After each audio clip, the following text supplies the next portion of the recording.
तो देखा आपने किस तरह से एक महिला अगर चाहे तो बाकी महिलाओं को भी काबिल बना सकती है, या यूं कहें कि अपने घर गृहस्थी के साथ साथ बाकी काम भी करना और अपने पति के कंधे से कंधा मिलाकर उनके लिए मददगार भी साबित होना और अपने परिवार को एक अच्छी जिंदगी देना। सब कुछ किया जा सकता है, बस सोचने की जरूरत है।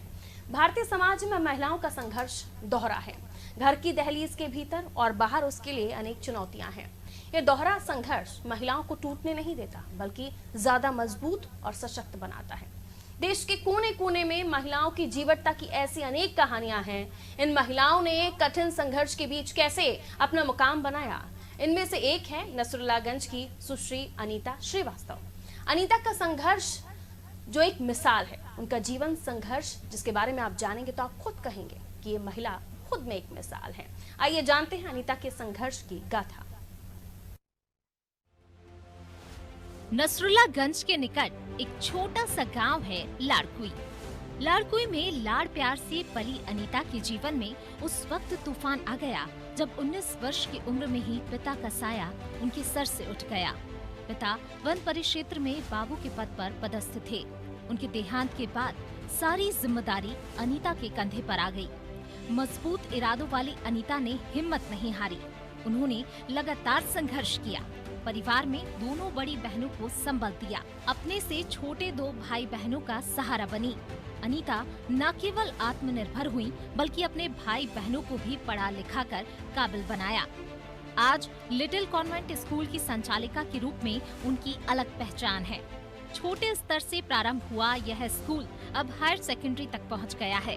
कोरोना संकट के दौरान भी अनीता ने गरीब तबके की दिल खोलकर सहायता की। वह लाड़कुई महिला मोर्चा की मंडल अध्यक्ष भी हैं।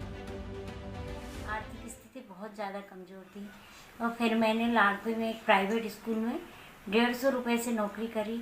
ट्यूशन करती रही, सिलाई बुनाई कढ़ाई करके इस तरह से अपनी एजुकेशन करी। और इस बीच मेरे पापा एक्सपायर हो गए थे, तो दोनों बहन भाइयों का सारी पढ़ाई का खर्चा ना सब मैंने ही करती रही। और इस प्राइवेट स्कूल में नौकरी करी। छोटा सा स्कूल था, 150 रुपये मुझे मिलते थे। फिर मैंने अपना खुद का स्कूल डाला। शुरू में मेरे स्कूल में 5 बच्चे थे। मैंने खुद इतनी पढ़ाई गरीबी से करी कि मेरी 5 डिग्री कंप्लीट करने में मेरे पास फार्म भरने तक के पैसे नहीं रहा करते थे, और पढ़ाई की किताबें तो रहना संभव ही नहीं था।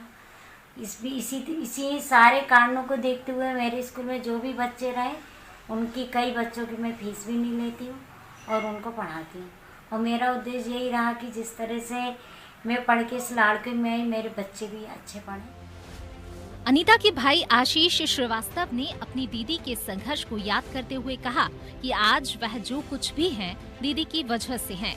आशीष बताते हैं कि किराए के पैसे न होने पर भी दीदी पैदल जाकर अध्यापन का कार्य करती थीं। उन्होंने अपने सभी भाई बहनों को पढ़ाया लिखाया। आशीष को भी उच्च शिक्षा दिलाई। आज आशीष वन विभाग में अच्छे पद पर कार्यरत हैं। परिवार के बाकी सदस्य भी सुखी और संपन्न हैं।